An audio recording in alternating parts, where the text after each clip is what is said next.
ગુજરાતનો આવાજ।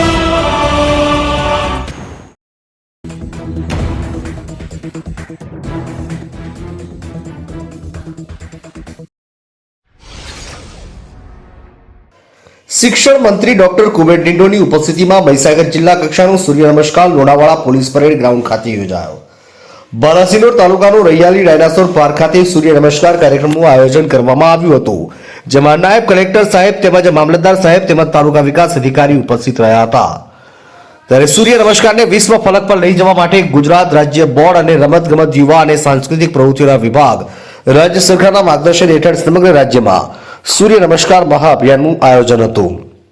ત્યારે નૂતન વર્ષના પ્રથમ દિવસે તારીખ 1 જાન્યુઆરીના રોજ રાજ્યભરમાં 108 સ્થળોએ સૂર્ય નમસ્કાર કાર્યક્રમનું આયોજન કરવામાં આવ્યું હતું, જે અન્વયે આદિજાતિ વિકાસ પ્રાથમિક માધ્યમિક અને પ્રૌઢ શિક્ષણ મંત્રી ડોક્ટર કુબેરભાઈ ડિંડોની ઉપસ્થિતિમાં મહીસાગર જિલ્લાના લુણાવાડા પોલીસ પરેડ ગ્રાઉન્ડ ખાતે જિલ્લા કક્ષાનો સૂર્ય નમસ્કાર કાર્યક્રમ યોજાયો હતો।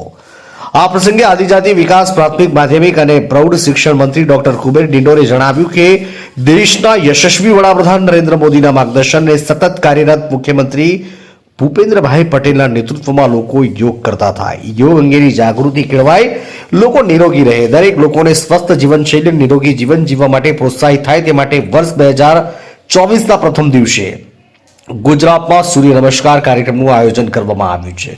મુખ્યમંત્રી ભૂપેન્દ્રભાઈ પટેલના અધ્યક્ષસ્થાને મોઢેરા સૂર્ય મંદિર ખાતે રાજ્ય કક્ષાનો સૂર્ય નમસ્કાર કાર્યક્રમ યોજાઈ ગયો। આ કાર્યક્રમ ગિનીસ બુક ઓફ વર્લ્ડ રેકોર્ડમાં સ્થાન પામવા જઈ રહ્યો છે, ત્યારે સમગ્ર રાજ્ય માટે આ ગૌરવની ક્ષણ છે। આ પ્રસંગે મોઢેરા સૂર્ય મંદિર ખાતે મુખ્યમંત્રી ભૂપેન્દ્રભાઈ પટેલના અધ્યક્ષસ્થાને યોજાયેલા રાજ્ય કક્ષાના કાર્યક્રમનું જીવંત પ્રસારણ નિહાળ્યું હતું। મુખ્યમંત્રીનું ઉદ્બોધન તેમજ રમતગમત મંત્રીનું ઉદ્બોધન, રાજ્ય કક્ષાની સૂર્ય નમસ્કાર સ્પર્ધામાં વિજેતા થયેલ સ્પર્ધકોનો સન્માન સમારોહ સહિતના કાર્યક્રમનું જીવંત પ્રસારણ નિહાળ્યું હતું। આ પ્રસંગે જિલ્લા પંચાયતના પ્રમુખ બાબુભાઈ પટેલ, પંચમહાલ સાંસદ રતનસિંહ રાઠોડ, જિલ્લા કલેક્ટર ભાવિન પંડ્યા, નિવાસી અધિક કલેક્ટર સીબી લટા, પદાધિકારીઓ, અધિકારીઓ, યોગ પ્રશિક્ષકો, શાળાના વિદ્યાર્થીઓ, હોમગાર્ડ, પ્લાટૂન, પોલીસ મિત્રો અને બહોળી સંખ્યામાં નાગરિકો જોડાયા હતા। સંતરામપુરથી અમીન કોઠારીનો રિપોર્ટ।